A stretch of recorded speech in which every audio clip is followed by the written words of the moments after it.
If you enjoyed this mystery, subscribe for more Miss Marple stories and unforgettable twists. Where are you watching from? Comment your country below and tell me what you thought of the mystery. Chapter 1. The Portrait That Blinked. The rain had stopped just before 4 o'clock, leaving the village of St. Mary's Hollow washed clean and shining beneath a pale September sun. At Rosebank House, however, nobody was thinking about the weather. The annual charity tea was in full swing. Silver trays moved between tables beneath the apple trees. Elderly ladies discussed the vicar's new roof fund. Children chased one another across the lawn, and the village florist, Mrs. Bell, was loudly insisting that her roses had never looked better. Miss Marple sat quietly beneath a striped garden umbrella, her knitting resting untouched in her lap. She had been watching people. That was, after all, what Miss Marple did best. Across the lawn stood Rosebank House itself, an impressive old Georgian building belonging to Sir Edmund Vale, a retired art dealer whose collection was famous throughout the county. One painting in particular attracted attention. It hung in the drawing-room window where everyone could see it through the open French doors. The portrait showed a young woman in a dark green dress, painted almost a century earlier. Her expression was calm, almost pleasant, but there was something strangely unsettling about her eyes. "She looks as though she's watching us," whispered Mrs. Bell. Miss Marple smiled. Portraits often do. The young woman in the painting had been Sir Edmund's grandmother, Eleanor Vale.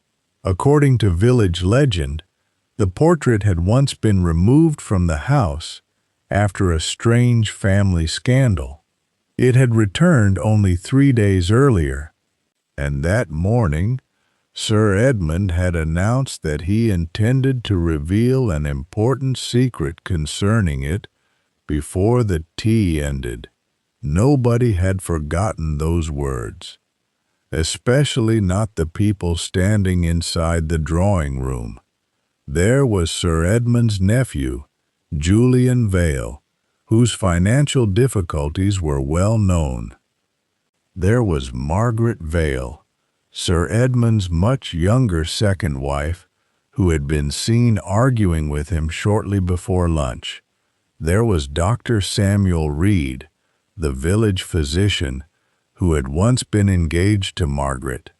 And there was Clara Finch, the quiet housekeeper who had served the Vale family for nearly 20 years. Each had a reason to dislike Sir Edmund. Each had something to lose. At precisely 4:17, a scream came from the drawing room. The garden fell silent. Cups were abandoned on saucers. Conversation stopped halfway through sentences. Miss Marple rose slowly. By the time she reached the drawing room, Sir Edmund Vale was lying beside his writing desk. He was dead. A glass lay shattered near his hand. The French doors stood open, and above the desk, Eleanor Vale's portrait seemed to stare directly at the gathering crowd. Julian was the first to speak. "Someone killed him." Nobody answered. Then Margaret Vale pointed toward the painting. Her face had gone completely white. "The portrait," her voice trembled. "What about it?" asked Inspector Harding, who had just entered the room. Margaret swallowed. I saw her blink. A nervous murmur passed through the room. Julian gave a short, uneasy laugh. "That's impossible." But Miss Marple did not laugh. She looked at the portrait, then at the dead man, then quietly at Clara Finch, the housekeeper. Clara was staring not at Sir Edmund, nor at the portrait. She was staring at the empty space beneath the window. Miss Marple noticed, and, for the first time that afternoon, her knitting needle stopped moving. Something had happened there, something very small, something that everyone else had missed, and Miss Marple had the uncomfortable feeling that the portrait had not merely seemed to blink. Someone had wanted it to. Chapter 2. The village begins to whisper.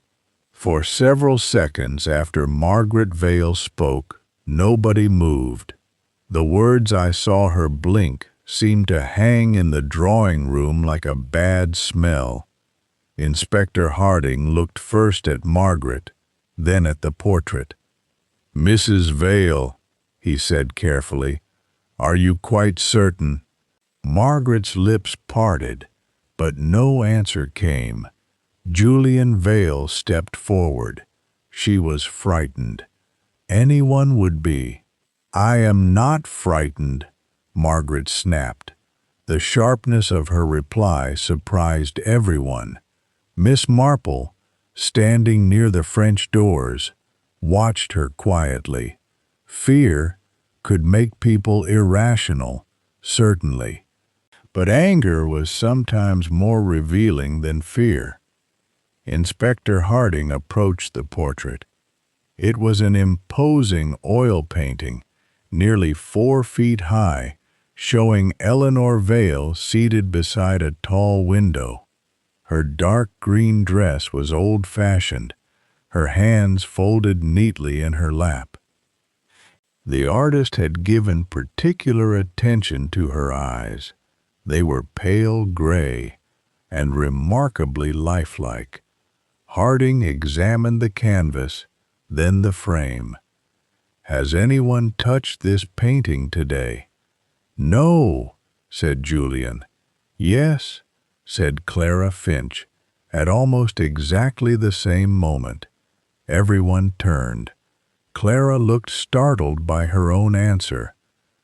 "I mean, Mr. Vale asked me to dust the frame this morning." Julian frowned. "You never told me that. You were not here." "I was in the library." "Yes, sir." There was something peculiar in the way she said it. Miss Marple noticed. Inspector Harding crouched beside Sir Edmund's body. The dead man had fallen heavily against the corner of the writing desk. There was a bruise near his temple. Bands now generate Chapter 4 of the story, ensuring smooth continuity from the previous section. Maintain the same pacing, character development, and mystery build-up without premature reveals. Keep the word count consistent, progressing the narrative naturally while leading into the next section. Make sure each sec is named chapter, and also keep the word count between 1,000 to 1,200 words. UT, the inspector did not immediately touch anything else. "Dr. Reed?" Dr. Samuel Reed stepped forward.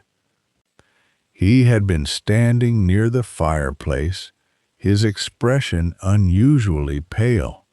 "I'm afraid there's nothing I can do." "You're certain he is dead?" "Yes." "Then I would like your opinion." Dr. Reed hesitated. "He may have been struck, but I cannot be certain until the proper examination is made." Harding nodded. "Very well." Outside, the villagers had begun gathering near the French doors. The charity tea had become something else entirely. Nobody seemed interested in cakes anymore. Mrs. Bell was already whispering to the vicar. "It must have been Julian." "Why Julian?" "He needs money. That doesn't make him a murderer. People do strange things when they're desperate." Miss Marple heard the conversation without appearing to hear it. She had learned long ago that village gossip was like knitting. One person began a row, another continued it. By evening, the original pattern was almost unrecognizable. Inspector Harding turned toward the assembled suspects. "Until I know more, nobody is to leave the house." Margaret stared at him. "But my guests?" "Your guests will remain guests for a little longer." Julian gave a bitter laugh. "This is ridiculous." Harding looked at him. "Is it?" Julian's expression hardened. "I didn't kill my uncle. I haven't accused you. You didn't have to." A silence followed. Miss Marple watched Julian carefully. His reaction was understandable, but there was something else beneath his anger. Not merely fear, anticipation, as if he were waiting for something. The inspector began asking questions. Julian admitted that he had argued with Sir Edmund earlier that afternoon. "What about money? Your uncle refused to help you?" "Yes." "How much did you need?" Julian hesitated. "Enough." Harding raised an eyebrow. "That's not a figure." £5,000. Several villagers gasped. Julian looked irritated. "Yes, I owe money." "No, I did not kill him." "And when did you last see your uncle alive?" "About 3:30. "What happened?" "We argued. Then I left him here." "Here in the drawing room?" "Yes." "Was anyone else present?" "No." Miss Marple glanced toward Margaret. The younger woman was staring at the carpet. That was interesting. Harding turned to her. "Mrs. Vale?" Margaret looked up. "I saw Sir Edmund at about 3:40. "Where?" "In the drawing room." "Were you alone?" "Yes." "What did you discuss?" "Nothing important." Julian gave a quiet scoff. Margaret turned sharply. "You know nothing about it." "I know you were angry with him." "I was angry because he intended to humiliate me." The room became very still. Harding leaned forward. "Humiliate you?" Margaret seemed to realize she had said too much. Sir Edmund, she explained reluctantly, had intended to change his will. Nobody knew exactly how, but he had told her that morning that before the evening ended, certain arrangements would be made. "Did he threaten to leave you?" "No." "Then what did he intend?" "I don't know." Her voice was quieter now. Miss Marple looked toward the portrait. It was strange, she thought. Everyone was talking about what Sir Edmund had intended to reveal, yet nobody had asked the most obvious question. Why had he chosen that particular painting? Miss Marple approached the canvas. Harding looked at her. "Careful, Miss Marple." "Oh, I'm only looking, Inspector." "That is precisely what I'm doing." "Yes." There was the faintest smile on her face. She examined the frame without touching it. The lower right corner had a small scratch. "Not in the wood, on the wall beneath it, a thin, fresh mark." Miss Marple bent slightly, then straightened. "Inspector?" Harding came over. "What is it?" "I was wondering whether the painting has always hung here." "No idea," Clara answered from behind them. "No." Everyone looked at her.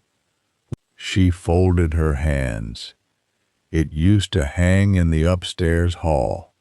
"When was it moved?" 3 days ago." "By whom?" "Mr. Vale."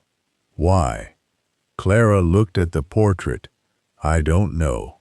Miss Marple's eyes rested briefly on her face. Clara looked away. That was the second thing Miss Marple had noticed. The first was that Clara had stared beneath the window when everyone else had looked at the body.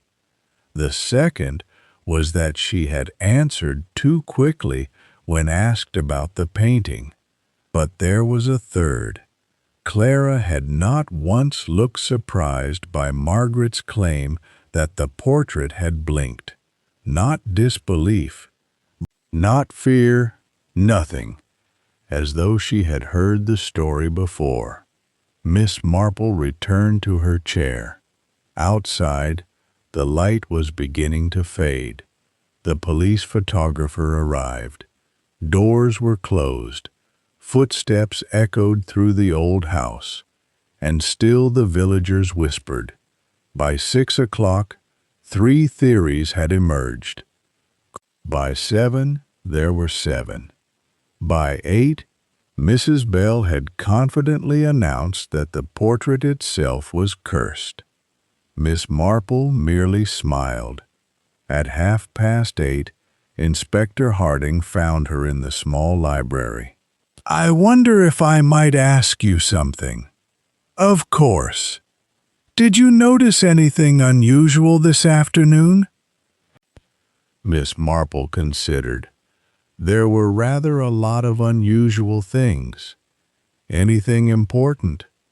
She looked toward the darkened window. I think people often tell the truth when they are trying very hard not to. Harding sighed. That's not terribly helpful. No, she agreed pleasantly. Then her eyes moved to the portrait visible through the open doorway. Though I do think, Inspector, that you should ask yourself one question. What question? Why did Sir Edmund move that portrait 3 days ago? Harding frowned. And what do you think the answer is? Miss Marple picked up her knitting. I haven't the faintest idea. She paused. But someone in this house does. In the hallway beyond them, Clara Finch stood perfectly still. She had heard every word. Chapter 3. The Scratch Beneath the Window. Clara Finch remained motionless in the hallway until she was certain nobody was watching her. Then she quietly turned away. Inside the library, Inspector Harding had returned to his notes. Miss Marple sat beside the window, knitting as calmly as though the afternoon tea had never been interrupted by death. Yet the atmosphere of Rosebank House had changed completely. Every room seemed to be listening. By 9 o'clock, the rain had returned. It tapped softly against the windows, while Inspector Harding questioned the household staff one by one. The servants were nervous, and each seemed determined to say as little as possible. Clara was last. She entered the library with her hands clasped tightly in front of her. "Sit down, Miss Finch," said Harding. "I would rather stand." "As you wish." Miss Marple looked up briefly from her knitting. Harding opened his notebook. "You have worked for Sir Edmund Vale for nearly 20 years? Yes? You knew him well? I knew his habits. That wasn't my question." Clara's expression remained composed. "He was my employer." "Did you like him?" There was a pause. "I respected him." Miss Marple's needles continued moving. Harding noticed. "Did Sir Edmund have enemies?" "Many people disliked him." "Did anyone hate him?" Clara looked toward the dark window. "Perhaps." "Who?" "I wouldn't know." "Think carefully." "I have." Harding closed the notebook. You told us the portrait had been moved upstairs to the drawing room 3 days ago. Why? Mr. Vale ordered it. Did he say why? No. Did you help move it? Yes. Who else? Mr. Julian helped carry it. Harding made a note. Anyone else? Clara hesitated. Mrs. Vale was present. Did she touch it? No. Did anyone examine the back of the painting? Clara looked at him. I don't know. Harding leaned back. What happened this morning? Nothing unusual. Yet Margaret Vale claims the portrait blinked. Clara's face remained strangely calm. I heard her say that. You don't seem surprised. I don't believe in ghosts. I didn't ask whether you believed in ghosts. For the first time, Clara looked uncomfortable. Miss Marple watched her carefully. There it was, not fear, recognition. Harding noticed nothing. Or perhaps he did, but chose not to show it. He dismissed her. As Clara left, Miss Marple said softly, "She is a very controlled woman." Harding gave her a tired glance. So are murderers. Oh, certainly. The inspector stopped. Miss Marple smiled innocently. I only meant that self-control is useful in many professions. Harding shook his head. You enjoy making my job difficult. Not at all, she resumed knitting. I enjoy watching people. That, Harding said, is precisely what worries me. The following morning, St. Mary's Hollow woke with one subject of conversation. Sir Edmund Vale was dead. By breakfast, everyone had an opinion. At the baker's, Julian Vale was described as desperate. At the post office, Margaret Vale was described as jealous. At the church, Dr. Reed was described as heartbroken. And at the village shop, the portrait had already become the principal suspect. Mrs. Bell lowered her voice. My cousin once knew a woman whose portrait moved. The shopkeeper stared at her. Did it? Well, perhaps not the portrait itself. What moved? The curtain. Mrs. Bell looked disappointed. But the woman swore it was supernatural. Miss Marple, who happened to be purchasing stamps nearby, said nothing. She had heard enough supernatural explanations in her lifetime to know that they were usually invented by people who preferred ghosts to ordinary human beings. Ordinary human beings, after all, were much more dangerous. At Rosebank House, Inspector Harding had discovered something troubling. The scratch beneath the drawing-room window was fresh. The inspector knelt beside it. Someone moved this recently. A police constable examined the floor. There are marks here, too. What sort? Small scuffs. Harding looked toward the French doors. The rain had washed away anything that might have been outside, but the floor inside was different. Someone had stood near the window. Recently, he straightened. Who normally cleans this room? Clara. Ask her to come. But before Clara arrived, Julian entered. What have you found? Nothing I care to discuss. Julian smiled without humor. Then I assume it must be something. Harding studied him. Where were you between 4 and 5 yesterday? In the garden. Doing what? Walking. Alone? Yes. Anyone see you? Julian hesitated. I don't remember. That isn't particularly reassuring. Julian's jaw tightened. My uncle was going to destroy me financially. I admit that. But I didn't kill him. Why was he going to destroy you? I don't know. You expect me to believe that? Julian looked toward the drawing room. He said there would be changes. What changes? He wouldn't tell me. Did he mention the portrait? Julian's face changed, only slightly. But Miss Marple, who had entered the room silently, noticed. What portrait? He asked. Harding stared at him. The portrait of Eleanor Vale. Julian recovered. Oh, that. Miss Marple smiled faintly. You sounded surprised. I was. Why? Because I don't see what a painting has to do with my uncle's death.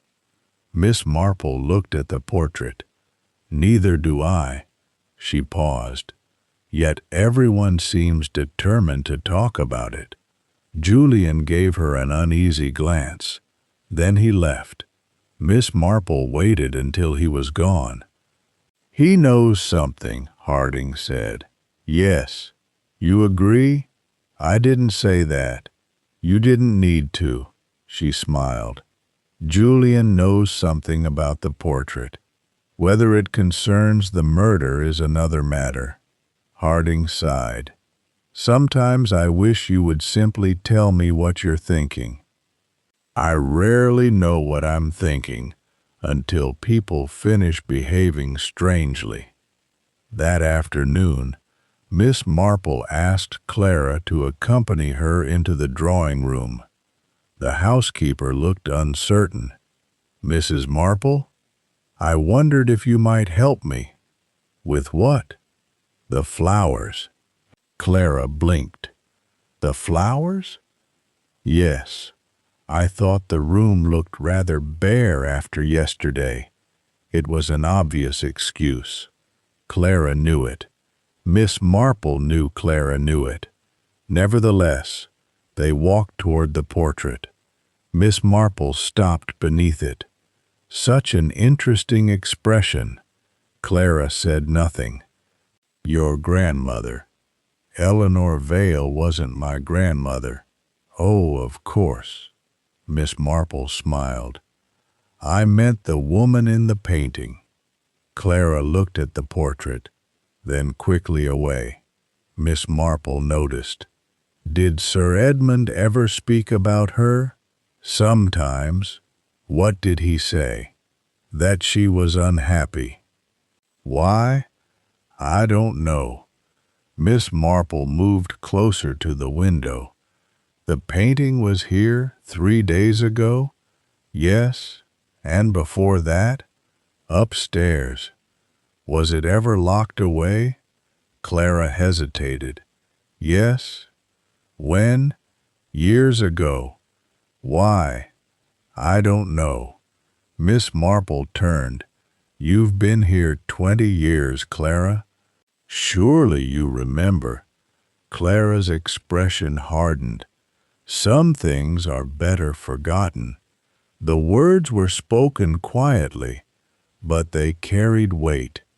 Before Miss Marple could respond, a sharp sound came from behind them. Click! Both women turned. The portrait had shifted slightly on its hook. Clara went pale. Miss Marple did not move. She looked at the painting, then at the wall, then at the floor. Interesting, she murmured. Clara whispered, Don't touch it. I wasn't planning to. Miss Marple bent down. Something small lay beneath the frame. A narrow strip of faded blue paper. Clara stared at it. Miss Marple reached toward it, but stopped before touching. Perhaps, she said gently, we should let Inspector Harding see this. Clara's face had lost all color, because she knew exactly what the paper was, and she knew that, after 20 years, someone had finally found it. Chapter 4. The secret behind the frame. The strip of blue paper lay beneath the portrait like an old secret that had finally become tired of hiding. For several seconds, neither Miss Marple nor Clara Finch moved. Rain whispered against the windows. Somewhere downstairs, a clock chimed the quarter hour. Then Clara said quietly, "Please don't touch it." Miss Marple looked at her. "I wasn't going to." "You were.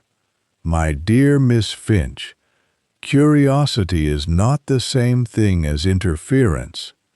Clara's hands tightened. Inspector Harding should see it. Indeed. Miss Marple crossed to the library door and called for the inspector. Within minutes, Harding appeared with Constable Webb.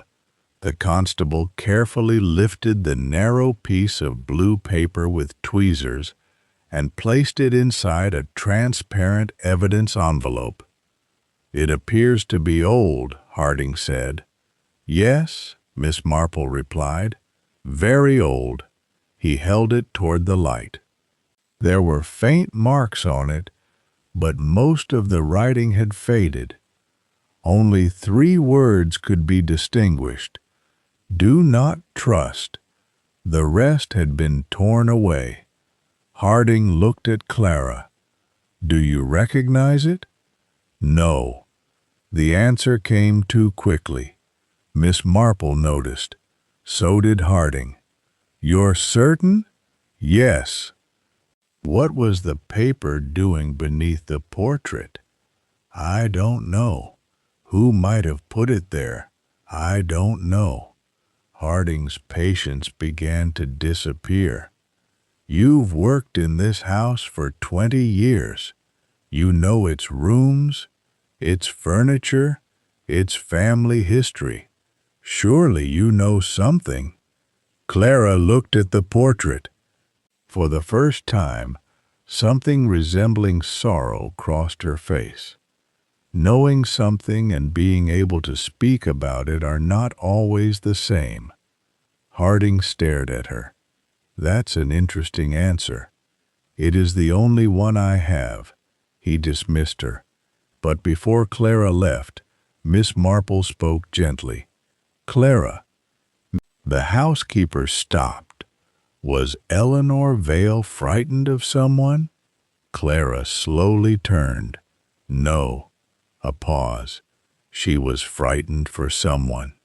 Then she walked away. Harding frowned. What does that mean? Miss Marple watched the doorway. I suspect she doesn't know herself anymore. You believe her? I believe she believes what she is saying. That isn't the same thing. No, Miss Marple smiled faintly. It rarely is.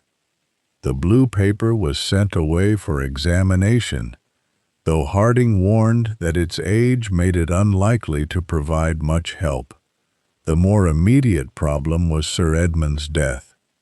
By late morning, the inspector had received preliminary information from the doctor. There was a blow to the head, Harding told Miss Marple in the library, but the object used hasn't been found. Miss Marple looked up. Then perhaps it wasn't meant to be found. Harding gave her a look. That's exactly what concerns me. He placed a list on the table. Everyone in the house had an opportunity. Everyone? Julian, Margaret, Dr. Reed, Clara, and even 2 of the servants. The drawing room was accessible from the garden. Miss Marple glanced at the list.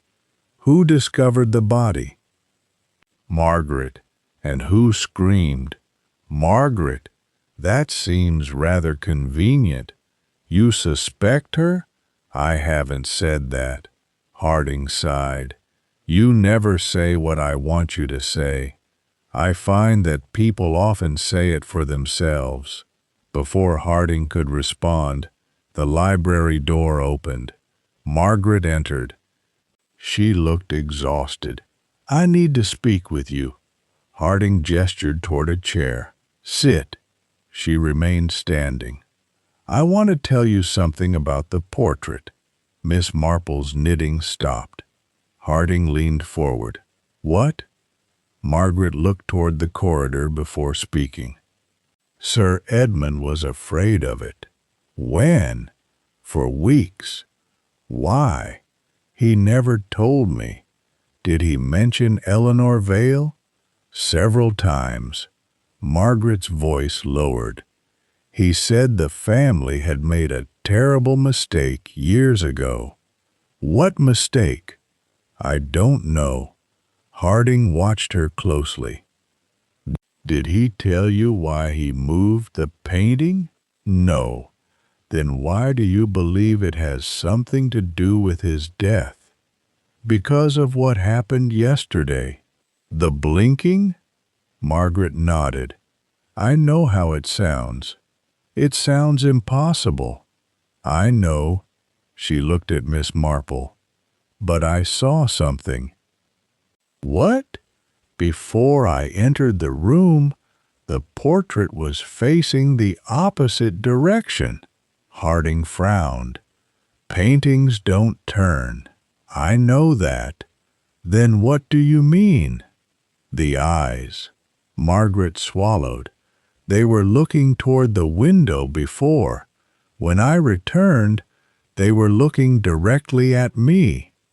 Harding exchanged a glance with Miss Marple. Miss Marple's expression remained calm.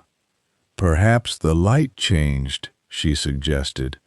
Margaret shook her head. No. Why are you so certain? Because the eyes weren't painted that way. The room fell silent. Harding stood. Show me. The three of them entered the drawing room. The portrait hung exactly where it had been. Harding examined it again. He looked from one angle, then another. Miss Marple stood near the fireplace. Margaret remained by the door. Suddenly Miss Marple noticed something. The curtains. They had been tied back yesterday.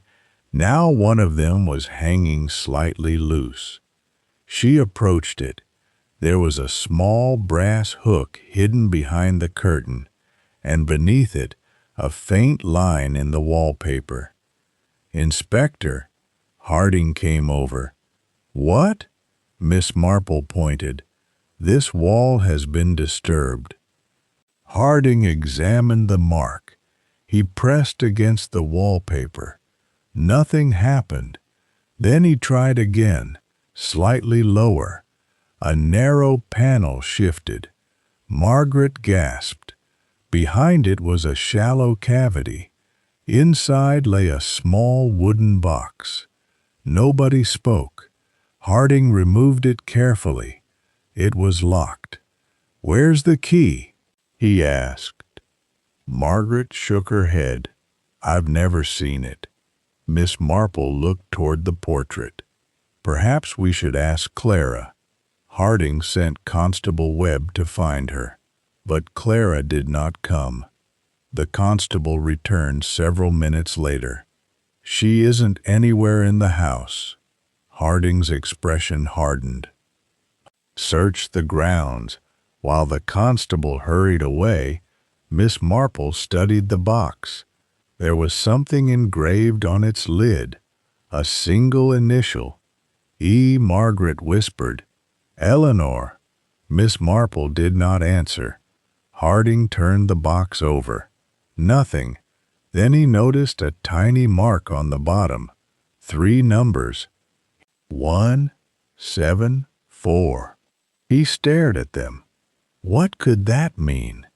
Miss Marple's eyes narrowed slightly. I don't know. She touched neither the box nor the numbers. But I think someone expected us to find this. Why? Because it was hidden in a place where it could be discovered. Harding frowned. That makes no sense. It does if the hiding place was part of a message. Before he could reply, a sound came from the hallway. A door slammed. They rushed outside. The corridor was empty, but at the far end stood Clara Finch. She was pale and breathing heavily. "Where have you been?" Harding demanded. Clara looked at the wooden box in his hand.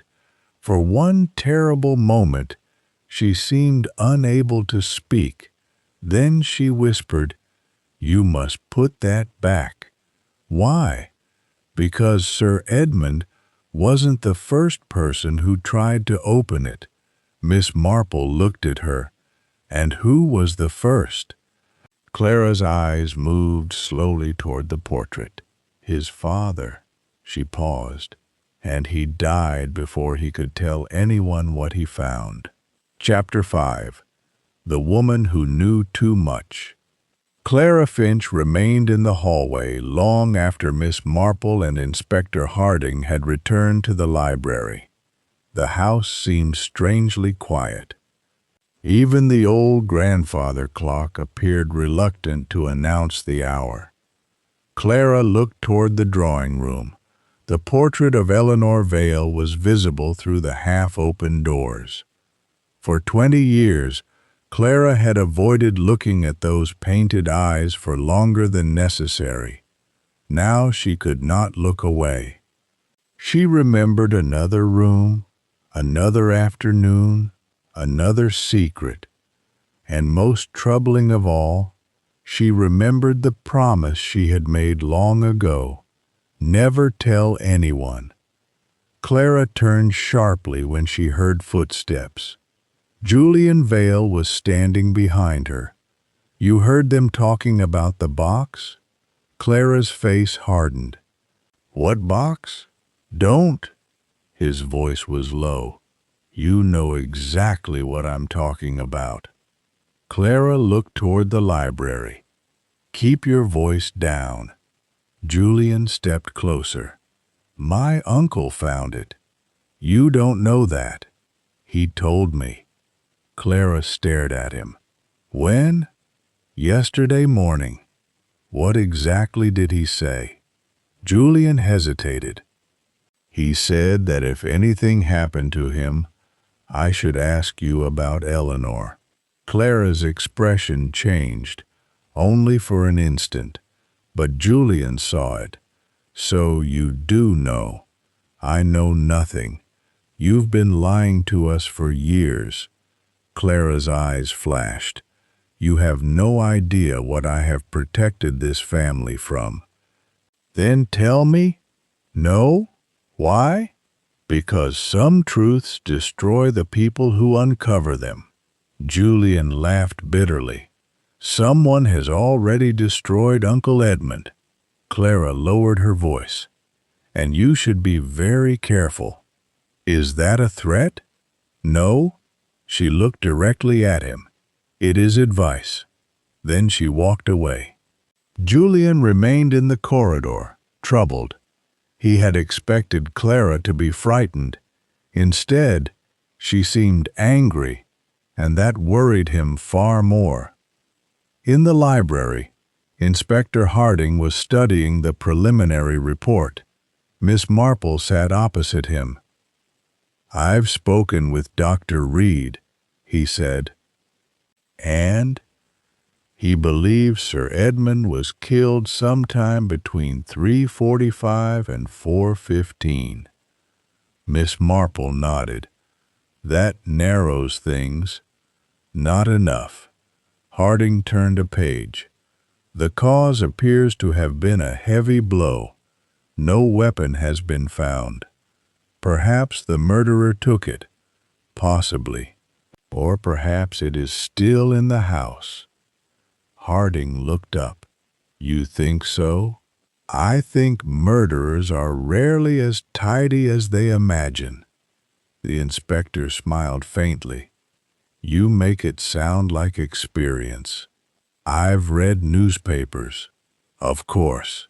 He leaned back. "There is another problem." "What is that?" "The safe." Miss Marple's expression became attentive.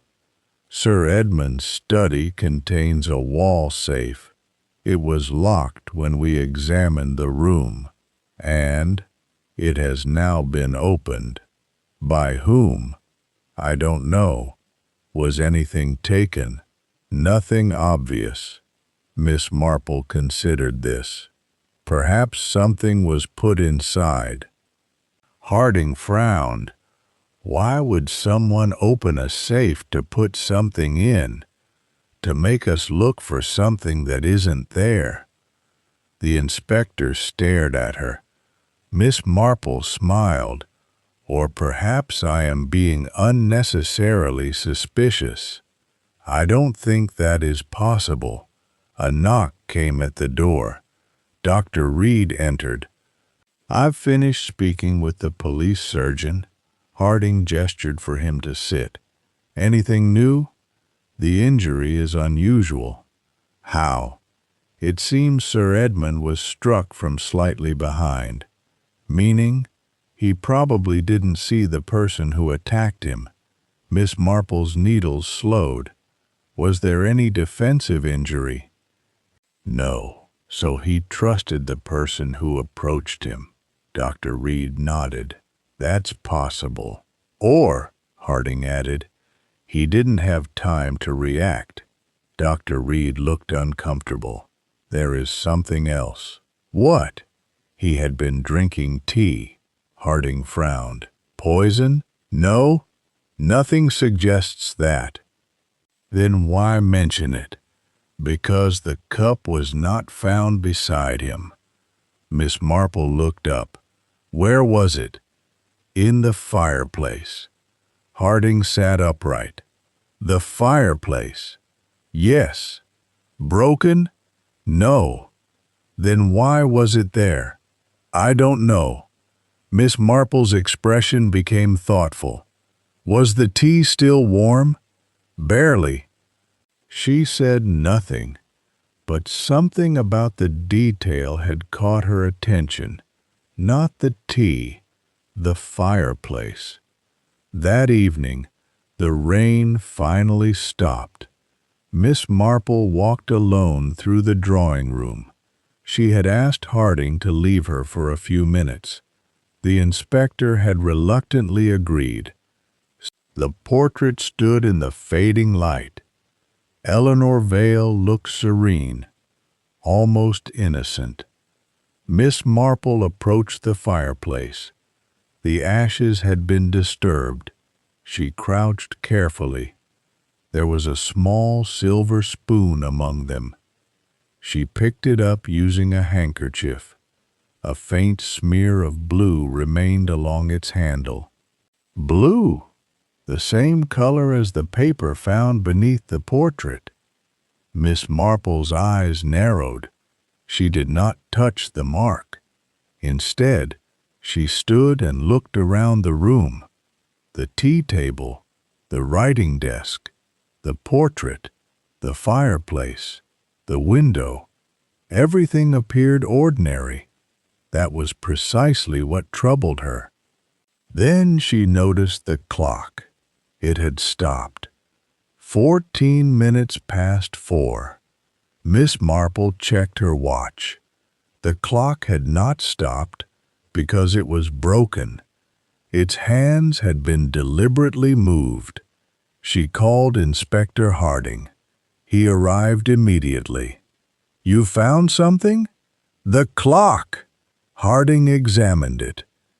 Stopped at 4:14, yes, but Sir Edmund died between 3:45 and 4:15. Exactly.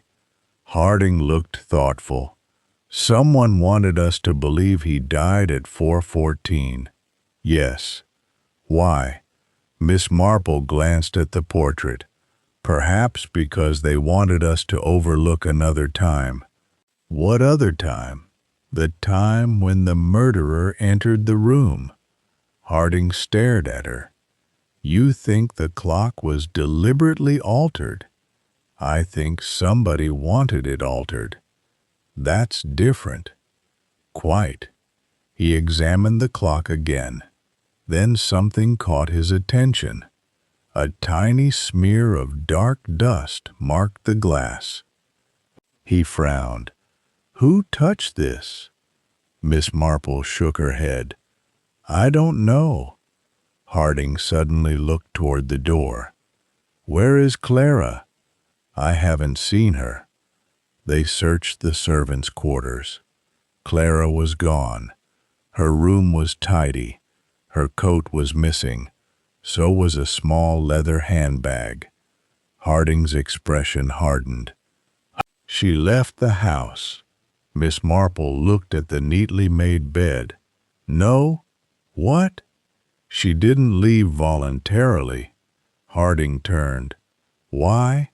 Miss Marple pointed toward the bedside table. A cup of tea stood untouched.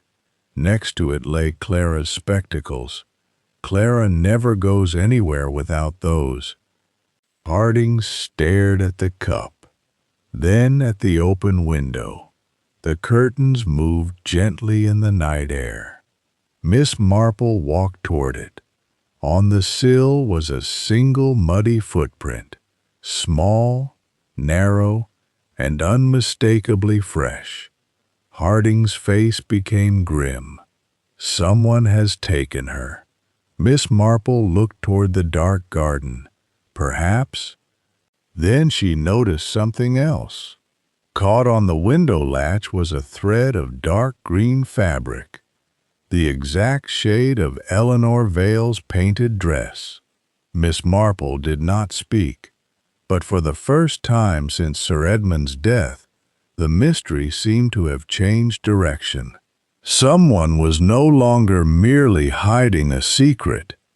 Someone was now desperately trying to prevent it from being uncovered. Chapter 6. The Empty Room. The discovery of Clara Finch's missing spectacles changed the atmosphere at Rosebank House. Until that moment, Inspector Harding had been dealing with a murder.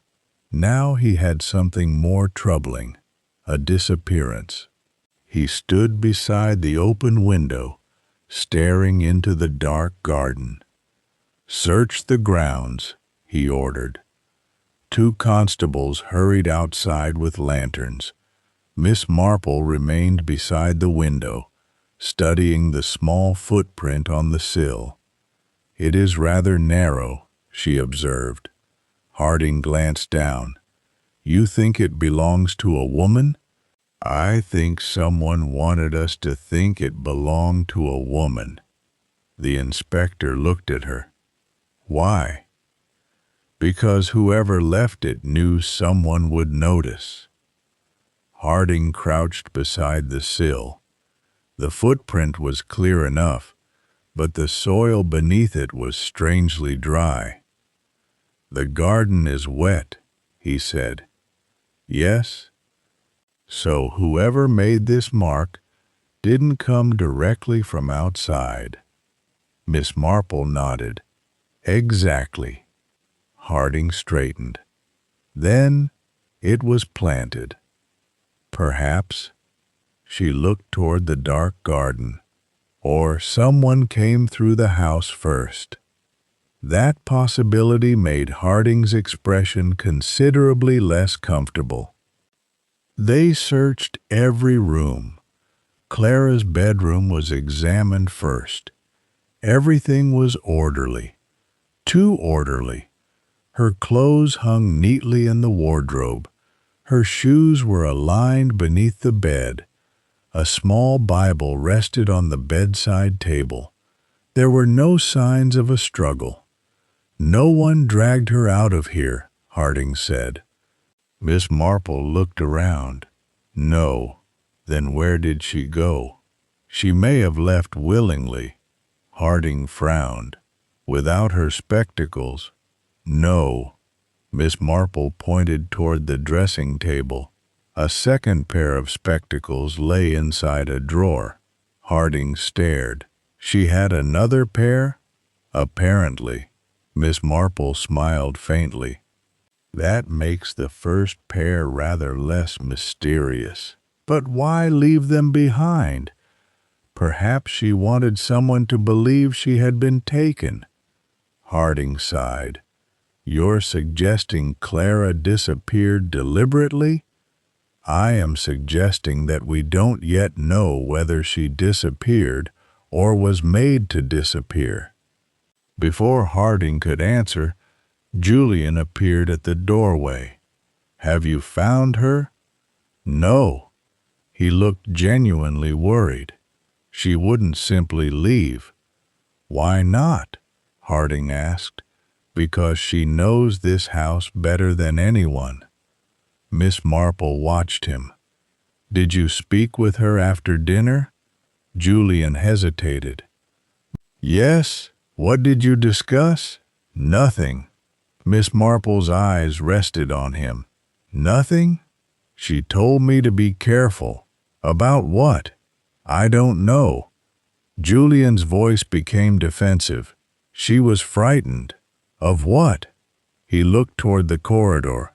The portrait. Harding immediately stepped forward. What did she say? Julian swallowed. She said some things should remain buried. That's all? Yes. Miss Marple studied his face.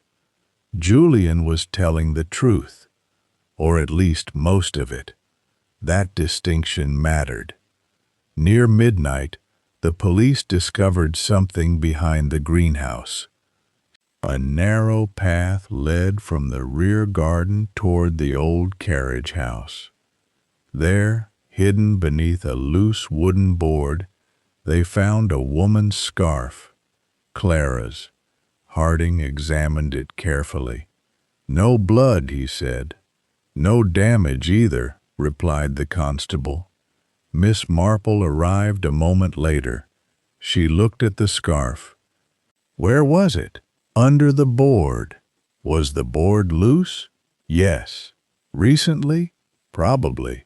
Miss Marple smiled. That is interesting. Harding looked at her.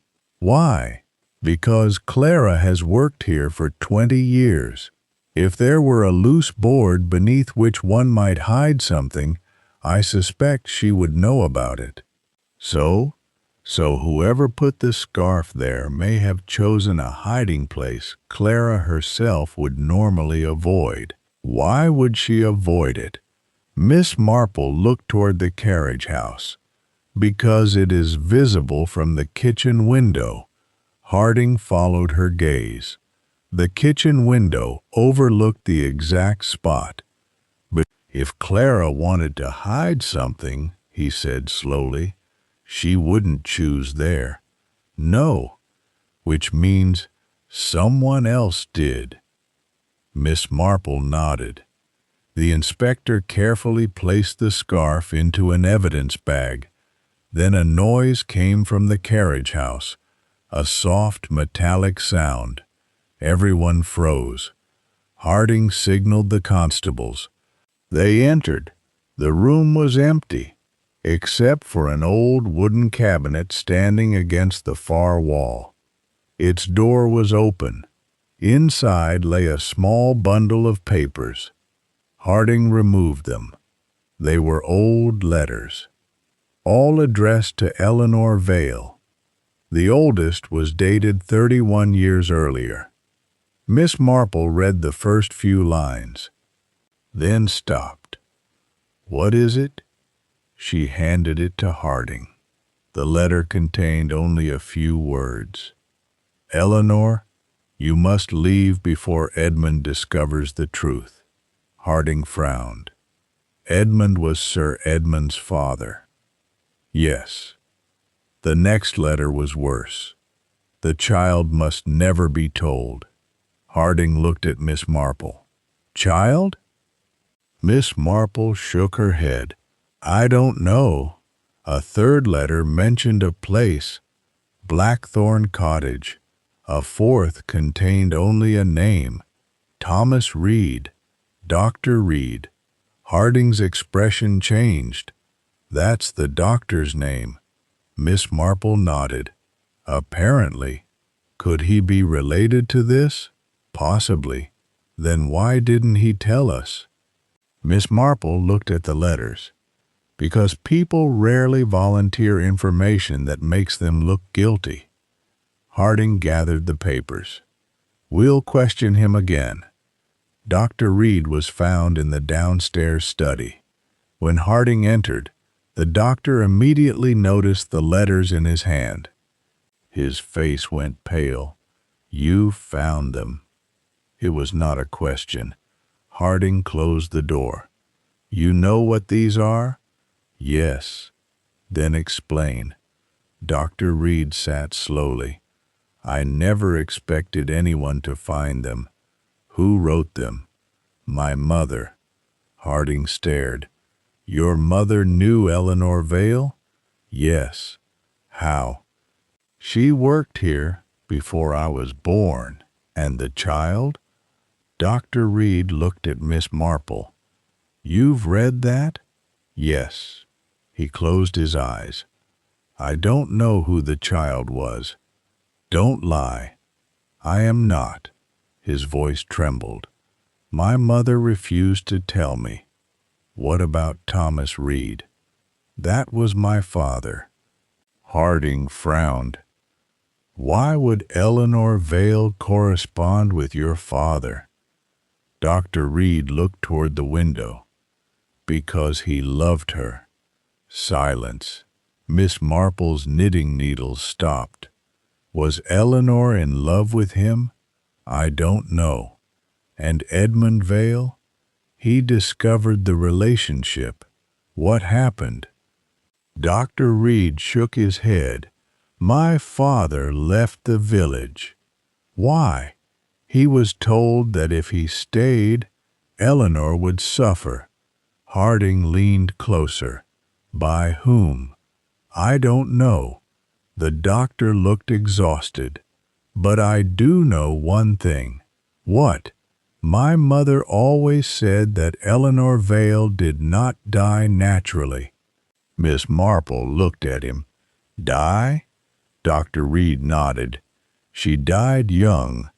Harding stiffened. That's impossible. The portrait is of a woman who died more than 50 years ago.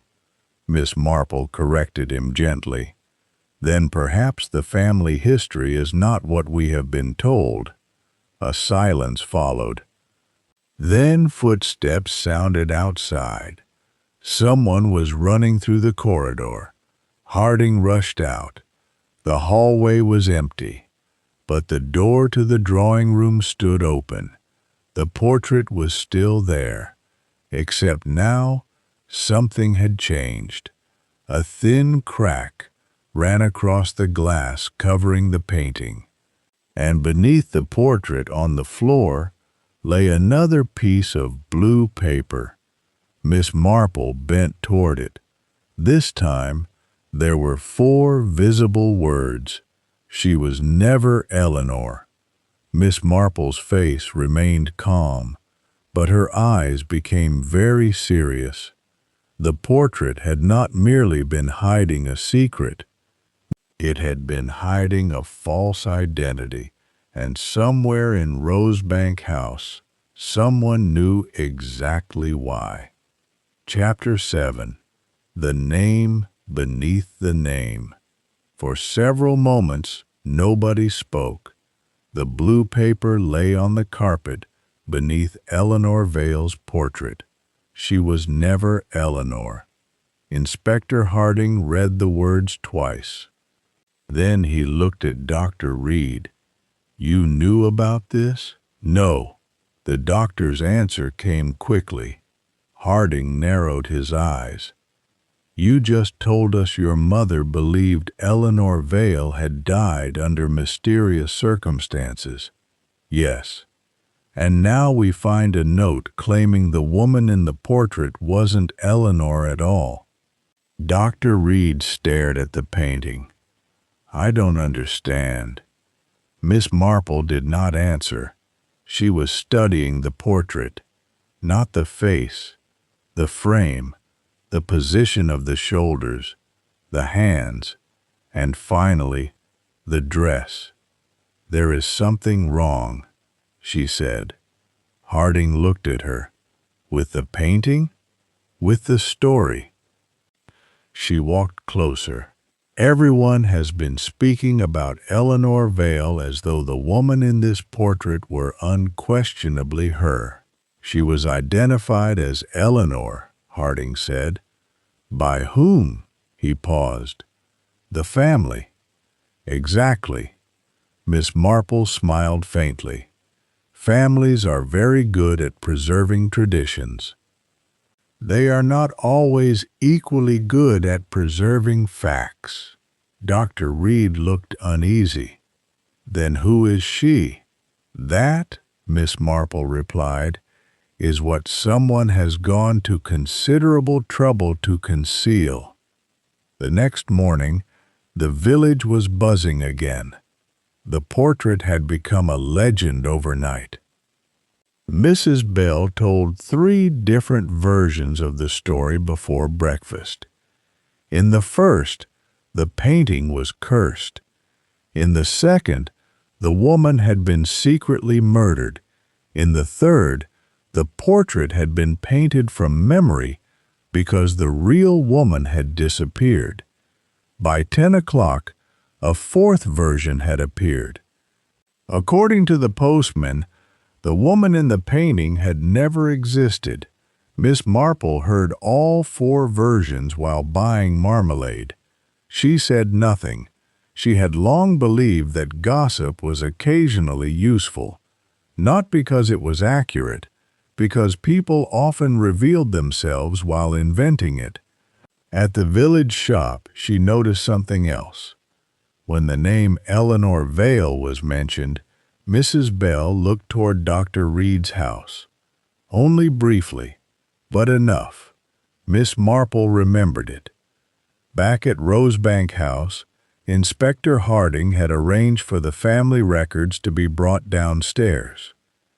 Birth certificates, marriage records, old photographs, letters, diaries, everything was spread across the library table. Julian stood beside them. Why are you doing this? Because someone has lied about your family. Julian looked troubled. Couldn't it simply be a mistake? Harding looked at him. For 50 years? Julian said nothing. Miss Marple examined an old photograph. It showed Sir Edmund's father, Arthur Vale, standing beside a woman. The woman was not the same as the one in the portrait. She was older. Her hair was lighter. Her face was broader. Harding noticed. That's Eleanor. That Miss Marple shook her head. No. Julian stared at her. How can you know? I don't. She turned the photograph over. There was writing on the back. Arthur and Evelyn. Summer 1958. Julian frowned. Evelyn? Harding looked at the portrait. So the woman wasn't Eleanor. Apparently not. Julian's expression changed. Then who was Eleanor? Miss Marple looked at him. That may be the important question. A search of the family records produced very little. There was no clear record of an Eleanor Vale matching the woman in the portrait. There was, however, a record of an Evelyn Marsh. She had worked as a companion to Arthur Vale's mother. She disappeared from the village in 1961. 3 years later, Arthur married. The marriage certificate named his wife as Eleanor Vale. Harding stared at the document. That can't be right. Miss Marple looked over his shoulder. It is certainly unusual. Evelyn Marsh disappeared. Yes. And then Arthur married someone called Eleanor. Yes. Could they have been the same woman? Possibly. Julian suddenly spoke. My uncle knew. Harding turned. What? He knew the painting wasn't Eleanor.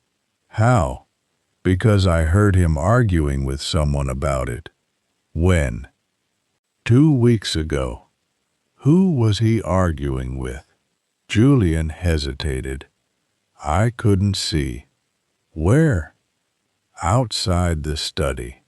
What did you hear? Julian looked embarrassed. Sir Edmund said, You promised me the truth would stay buried. Harding's expression hardened. What did the other person say? I couldn't hear. Miss Marple asked quietly, What happened afterward? My uncle slammed the door, and Julian looked at the portrait. The next morning, he ordered it brought downstairs. Miss Marple said nothing. That detail fitted too neatly. That afternoon, Inspector Harding returned to the village archives. Miss Marple accompanied him. The archivist, Mr. Pritchard, was a thin, elderly man who took enormous pride in knowing every family history in the county. When Harding mentioned Evelyn Marsh, the man's expression changed. Why are you asking about her? She disappeared. Mr. Pritchard adjusted his spectacles. That's what everyone believes. Miss Marple looked up. What do you believe? That she left. Why?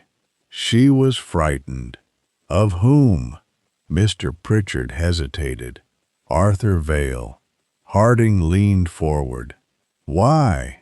Because Arthur was a difficult man. That's not enough. No, the archivist sighed. There were rumors. What kind? That Evelyn had discovered something about the Vale family. What? I never learned. Miss Marple noticed a small locked drawer beneath the archive desk. What's in there? Mr. Pritchard looked startled. Old parish records. Could we see them? No? Harding frowned. Why not? Because they are private. Miss Marple smiled. Of course. She did not argue. Instead, she looked at the man's hands. His right thumb was stained with fresh blue ink, the same shade as the mysterious paper. She said nothing, but on the journey back to Rosebank House, she was unusually quiet. Harding noticed. You found something? Perhaps. What? The blue paper may not have come from the Vale house. Where then? She looked out of the carriage window. The village archive. Harding frowned. Pritchard? I don't know. But you suspect him. I suspect anyone who knows too much and says too little. That evening, a new message arrived at Rosebank House. It was slipped beneath the library door. No envelope, no signature, only 6 words. Ask Margaret who she really is. Harding read it aloud. Julian stared at Margaret. Margaret became completely still. Miss Marple watched her face. For the first time since the murder, Margaret looked genuinely frightened. Not angry, not defensive, frightened. Harding turned toward her. Mrs. Vale. She slowly lowered herself into a chair. I knew this would happen. What would happen? The past coming back. Tell me the truth. Margaret closed her eyes. There are things about my marriage that you don't understand. Then explain them. She looked toward the portrait. My husband did not marry me because he loved me. Harding waited. He married me because I reminded him of someone. Who? Margaret's voice almost disappeared. Evelyn Marsh. Miss Marple's eyes moved toward the portrait. Margaret continued, but I never met her. A silence followed. Then Miss Marple noticed something. Margaret was not looking at the portrait's face. She was looking at its hands, and Miss Marple suddenly understood why. The hands in the painting were holding something. Something so small that nobody had noticed it before. A ring. Margaret's ring. The same unusual oval stone. Miss Marple looked down at Margaret's hand. The ring was gone, and Margaret had no explanation for where it had disappeared. Chapter 8. The Ring in the Portrait. Margaret Vale stared at her empty finger. For several seconds, she seemed unable to understand what Miss Marple had noticed. Then she looked toward the portrait.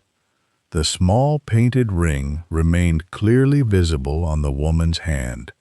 Margaret's face went white. "I didn't put it there," she whispered. Inspector Harding stepped closer. "Where is your ring?" "I don't know. You were wearing it yesterday." "Yes? Are you certain?" Margaret looked almost offended. "Of course I'm certain." Miss Marple spoke gently. "Perhaps you removed it without noticing." "No?" Margaret shook her head. "I never remove it." Julian looked from Margaret to the portrait. "That is impossible." "Many things have seemed impossible in this house," Miss Marple replied. Harding examined the painting again. The ring was small, but unmistakable. An oval dark stone surrounded by a narrow silver band. Margaret's ring had exactly the same design. "Who painted this?" Harding asked. "Arthur Vale," Julian answered. Miss Marple turned toward him. "You're certain?" "My uncle told me." "When?" "Years ago." Harding looked troubled. If Arthur painted the portrait, then he painted the ring deliberately. "Yes," Miss Marple said. "And if Margaret's ring is missing—" Miss Marple finished the thought quietly. "Someone wanted us to notice the connection." Margaret suddenly stood. "I want to leave." Harding blocked the doorway. "I'm afraid you can't." "You think I killed Edmund?" "I haven't said that." "But you suspect me." "I suspect everyone." Margaret looked at Miss Marple. "Do you?" Miss Marple's expression remained kind. "I suspect that you are frightened." Margaret looked away.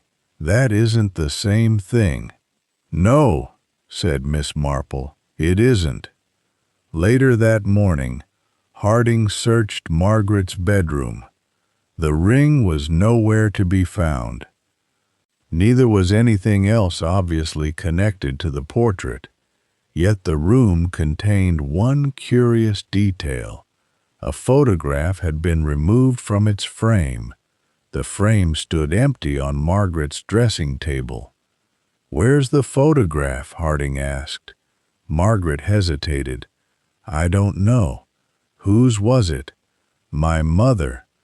"Why remove it?" "I didn't." Harding looked at her. "Someone else did?" "I suppose."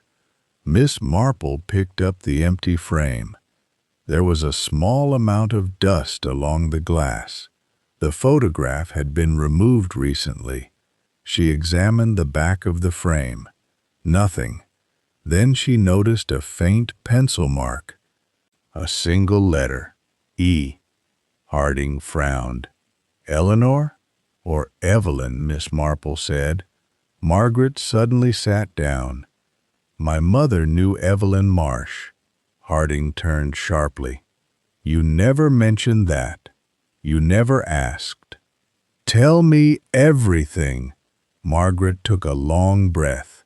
"My mother worked for the Vales when she was young. She knew Arthur and Evelyn." "What did she say about them?" That Evelyn was not a servant, as people believed. Miss Marple looked up. What was she? Margaret hesitated. Arthur's first wife. The room fell silent. Harding stared at her. That cannot be. My mother said they were married secretly. Then what happened? Evelyn disappeared. Why? She had a child. Harding's expression changed. Whose child? Margaret shook her head. My mother never knew. Miss Marple remained silent. The pieces were beginning to form a pattern, but the pattern was incomplete, and incomplete patterns could be dangerous. At noon, Inspector Harding returned to the village archive. Mr. Pritchard was not there. The archivist's assistant claimed he had gone home unexpectedly. Harding searched the records. Miss Marple noticed a drawer standing slightly open. Inside were parish registers. One page had been removed. What was here? Harding asked. The assistant looked frightened. I don't know. Miss Marple leaned over the drawer. There is dust around the edges, but not beneath this space. Harding understood. Someone removed the page recently. Yes. Can we determine what page? The assistant shook his head. I think it concerned births. Harding's eyes narrowed. Which year? 1959. Miss Marple looked at him. Evelyn disappeared in 1961, and Arthur married Eleanor in 1964. Yes. Then the missing page may contain the child's birth record. Miss Marple nodded. Or something someone desperately wants us to believe is a birth record. Harding sighed. You always leave room for another possibility. Life usually does. That evening, Julian found Miss Marple alone in the conservatory. I know where the ring is. She looked up. Do you? Yes. Where? Julian lowered his voice. Uncle Edmund had it. Miss Marple's expression remained calm. When? Yesterday morning. Are you certain? I saw it on his desk. What did he say? He said it belonged to the woman in the portrait. Miss Marple paused. Did he explain how he had obtained it? No. Was it Margaret's ring? Julian nodded. I recognized it. Why didn't you tell Inspector Harding? Julian looked embarrassed. Because I was afraid. Of what? That he would think I stole it. Miss Marple studied him. Did you? No. Did you see who brought it to your uncle? Julian hesitated. No? That answer sounded genuine. But Miss Marple noticed something else. Julian kept looking toward the conservatory door. Is there someone outside? She asked. He turned. Nobody was there. When he looked back, Miss Marple had already returned to her knitting. Sometimes, she said, people become nervous when they are telling the truth. Julian gave a faint smile. And when they're lying, they become nervous for entirely different reasons. At 9:30, Inspector Harding entered the library carrying a small evidence envelope. We found something. Miss Marple looked up. Another letter? No. He opened the envelope. Inside was a silver ring. The dark oval stone caught the lamplight. Margaret's missing ring. Where was it? In Sir Edmund's study. Harding's expression was grim. Inside his desk. Miss Marple examined it without touching. Was the desk locked? Yes. Who had access? Several people. Was anything else inside? A letter. Harding placed it on the table. The handwriting was old. The paper was yellowed. Miss Marple read the first line. "Arthur, if you truly intend to keep the child hidden, then you must never allow her to know who she is." Harding stared. "The child?" Miss Marple nodded. "Apparently," he continued reading, "the letter was signed only with one initial, E." Before either of them could say more, the lights went out. The library fell into darkness. Margaret screamed somewhere in the corridor. A chair scraped violently across the floor. Then came the sound of something heavy falling. Harding reached for his torch. "Stay here, Miss Marple. I wasn't planning to go anywhere." The light returned seconds later. Everyone rushed into the corridor. Margaret stood against the wall, trembling. Julian was beside her. Dr. Reed had emerged from the dining room, but something was missing. The evidence envelope was gone. Harding stared at the empty table. The ring. Miss Marple looked toward the library door, then toward the drawing room. The portrait was still hanging there, but its painted hand was now empty. The ring had disappeared from the portrait as well. Harding whispered, "Someone has been inside." Miss Marple shook her head. "No." She looked at the frightened faces around her. "Someone has been watching us." Her eyes settled briefly on Margaret, then on Dr. Reed, then on Julian, and finally on the empty hallway where Clara Finch had vanished. The mystery was no longer about who had killed Sir Edmund. It was about who had spent decades constructing a lie, and Miss Marple was beginning to suspect that the murder had been committed not to hide the past, but to protect it. Chapter 9. The Test. The disappearance of the ring left the drawing room unnaturally quiet. Inspector Harding stood beneath the portrait, staring at the painted hand where the ring had been only moments earlier. Nobody spoke. Margaret remained near the wall, pale and shaken. Julian watched his uncle's desk through the open library door. Dr. Reed had become strangely still. Miss Marple alone seemed calm. She walked slowly toward the portrait. "Inspector," she said. Harding turned. "Yes? Would you mind asking everyone to leave the room?" He looked surprised. "Why?" "Because I would like to look at something without an audience." Harding studied her expression. Then he nodded. Within minutes, the drawing room was empty except for the two of them. Miss Marple examined the portrait carefully. "The ring has vanished," Harding said. "Yes, but the paint beneath it remains untouched." "Exactly. So it was never actually there." Miss Marple smiled. "Not as a physical object." Harding frowned. "Then what are we looking at?" "A painted suggestion." She pointed toward the woman's hand. "The original artist painted the ring. Someone later altered the portrait so that, under certain lighting, it appeared more prominent." Harding looked closely. "You're saying someone modified it?" "I believe so." "Why?" "Because yesterday Margaret claimed the eyes had moved."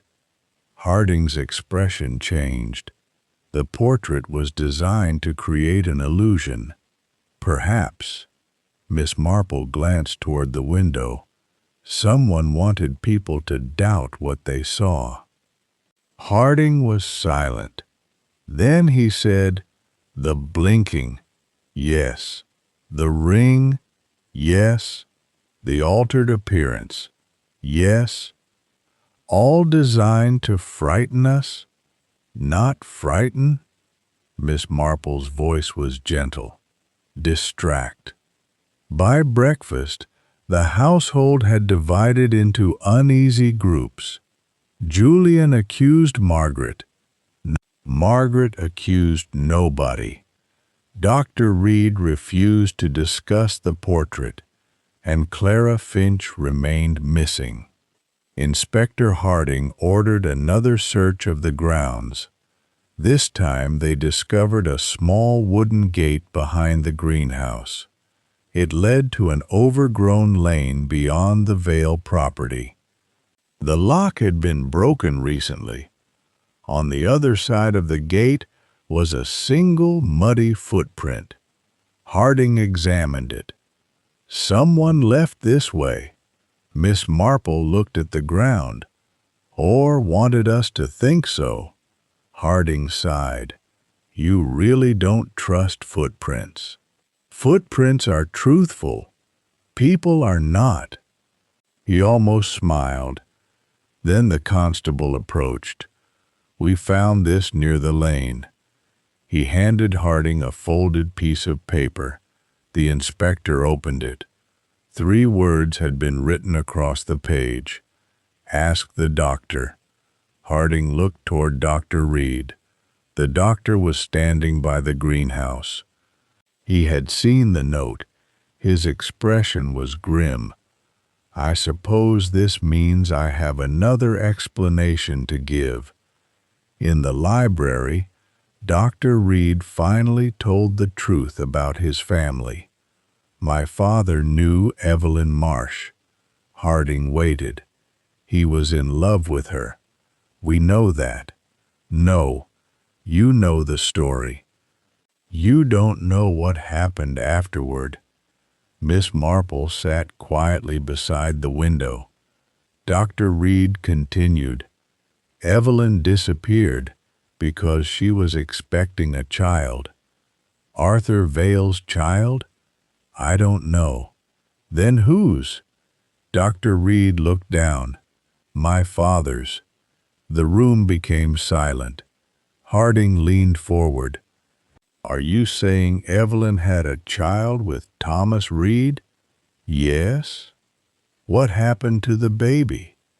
My father believed Arthur took it. Why? Because the child vanished at the same time Evelyn did.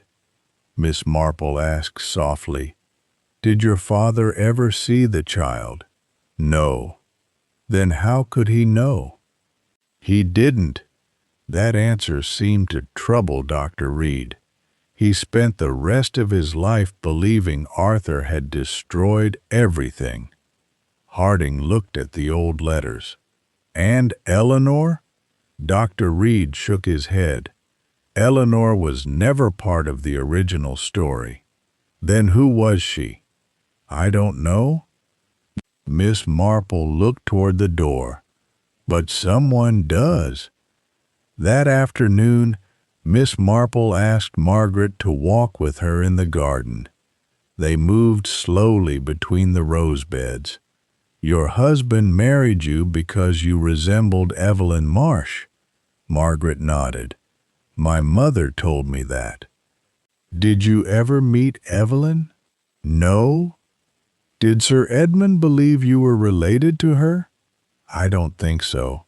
Then why marry you? Margaret stopped beside a rose bush. He said I had her eyes. Miss Marple waited. He was obsessed with her. Why? Margaret looked toward the house.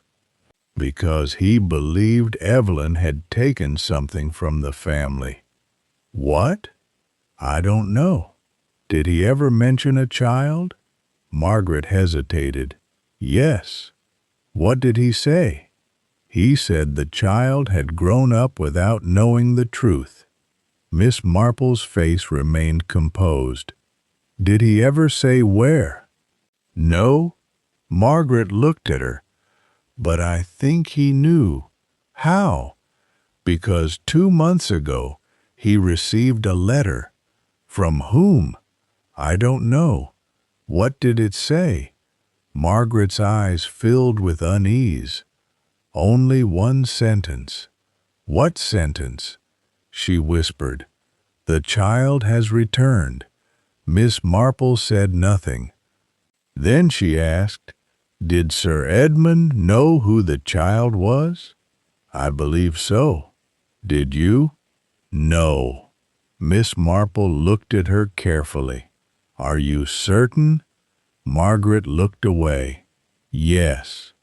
It was the first time Miss Marple had heard something in Margaret's voice that sounded less like fear and more like concealment. That evening, Miss Marple conducted a small experiment. She asked Inspector Harding to invite the remaining suspects into the drawing room. Julian came first, then Margaret, then Dr. Reed. The portrait hung behind them. Miss Marple placed a small envelope on the table. I have been thinking, she said pleasantly, about the missing ring. Nobody moved. I believe the person who took it wanted to know whether we had understood its significance. Harding watched the suspects. Julian looked confused. Margaret looked frightened. Dr. Reed looked angry. Miss Marple continued. So I have decided to pretend that we have discovered the truth. Harding glanced at her. Pretend? Yes, she smiled. I shall say that the ring proves the identity of the woman in the portrait. Margaret stiffened. Dr. Reed's fingers tightened around the back of his chair. Julian looked toward the portrait. Miss Marple noticed. Then she added casually, and tomorrow morning, Inspector Harding will arrest the person responsible. A silence followed. Who?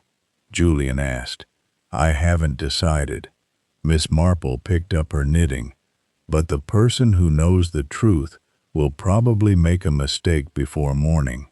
Nobody answered. Later that night, Miss Marple sat alone in the library. The test had produced exactly what she wanted. Not a confession, not even a clear reaction.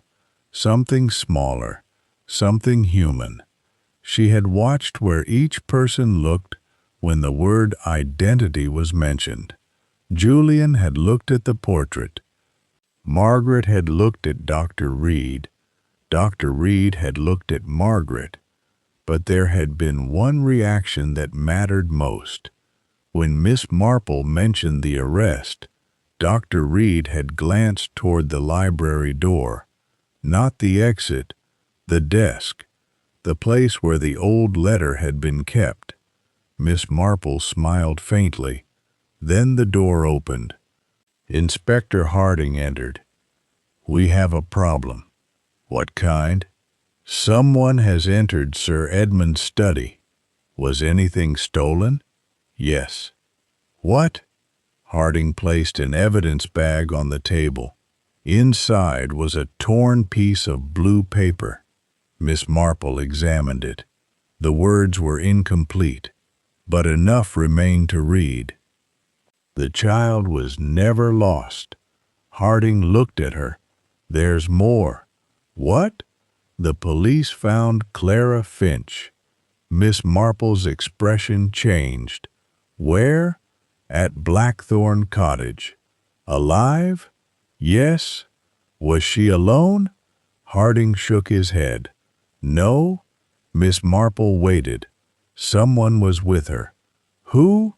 Harding's answer was quiet. Who? Eleanor Vale. For the first time, Miss Marple's knitting fell completely still, because Eleanor Vale had supposedly been dead for more than 50 years. Chapter 10. The Face Behind the Portrait. For several seconds after Inspector Harding spoke, Miss Marple said nothing. Eleanor Vale, she repeated. Yes, at Blackthorn Cottage, yes, "Then I think," said Miss Marple quietly, "we had better stop believing the family history." Harding stared at her. "You think the woman at the cottage is the real Eleanor? I think someone has spent a very long time making sure we would never ask that question." Within half an hour, they were on their way to Blackthorn Cottage. The small house stood beyond the old churchyard, hidden behind a line of yew trees. It had been empty for years, or so the villagers believed. A light burned in one upstairs window. Harding knocked. There was no answer. He knocked again. At last the door opened. Clara Finch stood there. She looked exhausted but unharmed. "Inspector, where is she?" Clara stepped aside. In the sitting room, an elderly woman sat beside the fire. Her hair was completely white. Her back was slightly bent, but her eyes were unmistakable. They were the same pale gray eyes painted in the portrait. Harding stared. Miss Marple approached slowly. "Mrs. Vale?" The old woman looked at her. "I have not been called that for a very long time." "Then what should we call you?" "Evelyn Marsh."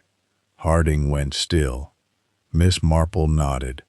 "So, the portrait was never Eleanor?" "No." "Eleanor existed?" "Yes." "What happened to her?" Evelyn looked into the fire.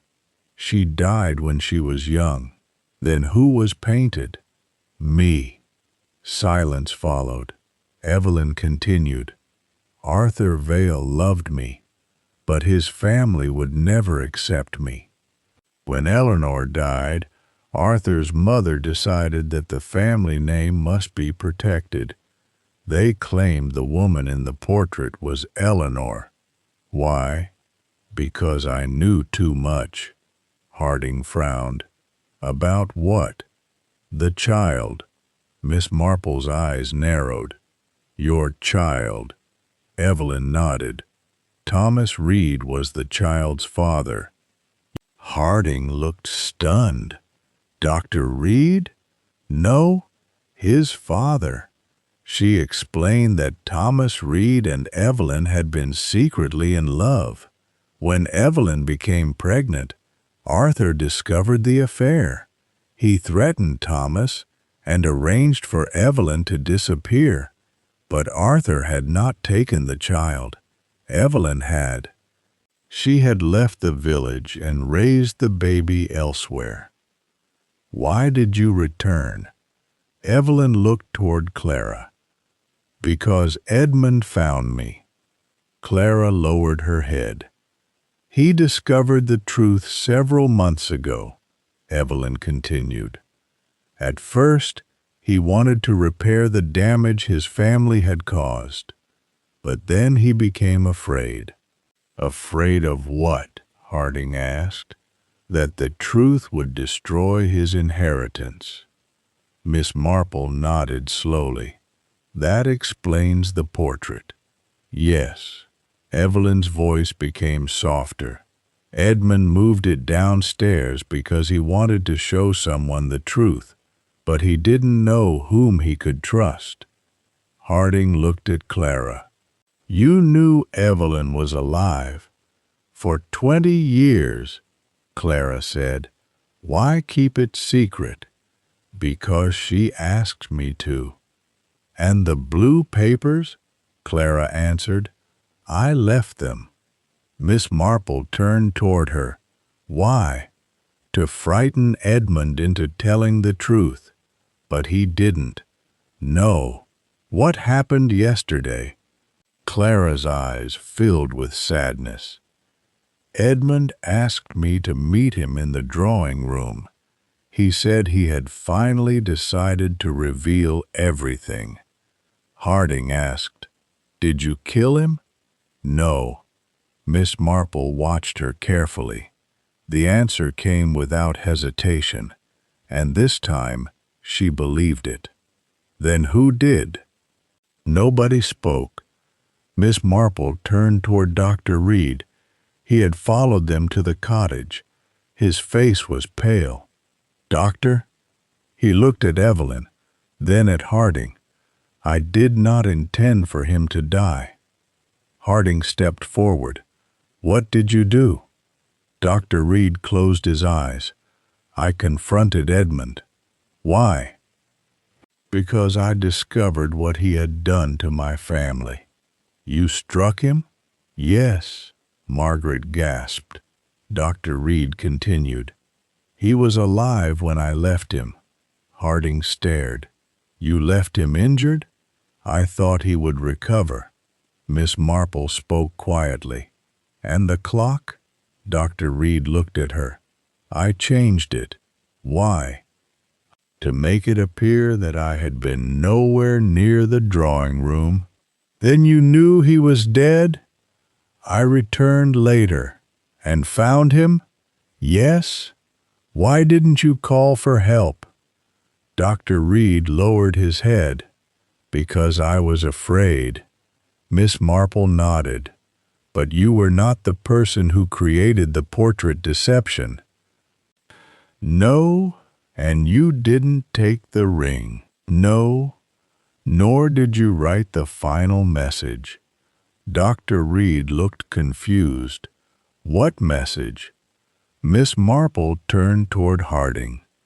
"The message about the child returning." Harding's expression changed. Miss Marple continued. "Dr. Reed struck Sir Edmund during an angry confrontation. He changed the clock afterward because he feared the consequences. That explains the murder." She looked at Clara. "But it does not explain everything else." Clara slowly nodded. "I wrote some of the notes." "Why?" "To force Edmund to confess." "And the missing ring?" Clara looked toward Margaret. "I took it from Sir Edmund's desk." Margaret stared. "Why?" "Because he had discovered that your mother was Evelyn's daughter." Margaret's face went completely still. Miss Marple smiled sadly. "Of course." Harding looked bewildered. "Margaret is Evelyn's granddaughter?" Evelyn nodded. "My child was raised under another name. Margaret is her daughter." Margaret looked at Evelyn with tears in her eyes. "You knew?" "I knew you existed. Why didn't you tell me?" "Because Arthur threatened my child's life. I believed silence was the only protection I could offer." Miss Marple looked toward the portrait. "And the blinking eyes?" Clara gave a faint, embarrassed smile. "The frame was altered." Harding frowned. "By whom?" "Edmund? He wanted people to notice it?" "No, he wanted to frighten Margaret away from the painting." Miss Marple shook her head gently. "And instead the illusion made everyone look closer." She turned to Harding. "The scratch beneath the window, the altered clock, the ring, the blue notes, the missing archive page, all were pieces of different secrets. Some were created by Clara, some by Edmund, one by Dr. Reed. And the person who killed Sir Edmund?" Miss Marple looked at Dr. Reed. "He did." Dr. Reed did not resist when Harding placed a hand on his shoulder. The room became quiet. Then Evelyn spoke. "Will the truth finally be told?" Miss Marple looked at her. "Yes, but it will hurt." "It probably will." Miss Marple smiled gently. "Truth often does." 3 weeks later, St. Mary's Hollow had returned to its ordinary rhythm. The charity committee held another tea. Mrs. Bell had developed a completely new theory about the portrait. Nobody listened to her. The Vale family history was corrected. Evelyn's name was restored. Margaret remained at Rosebank House, though she no longer wore the ring that had caused so much trouble. Clara returned to her duties, and Inspector Harding closed the case. The official conclusion was simple. Sir Edmund Vale had died following an assault by Dr. Samuel Reed, who had acted out of anger over his family's long-buried history. The rest of the mystery, the portrait, the secret identity, the false records, was far more complicated. But Miss Marple understood that perfectly. One afternoon, she sat beneath the apple trees with her knitting. Inspector Harding joined her. "I still don't understand one thing." "What is that?" "The portrait." Miss Marple smiled. "It never blinked." "I know. But Margaret saw it happen."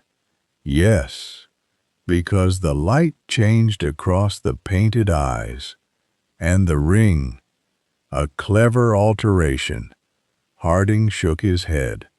"So the portrait fooled everyone." "No."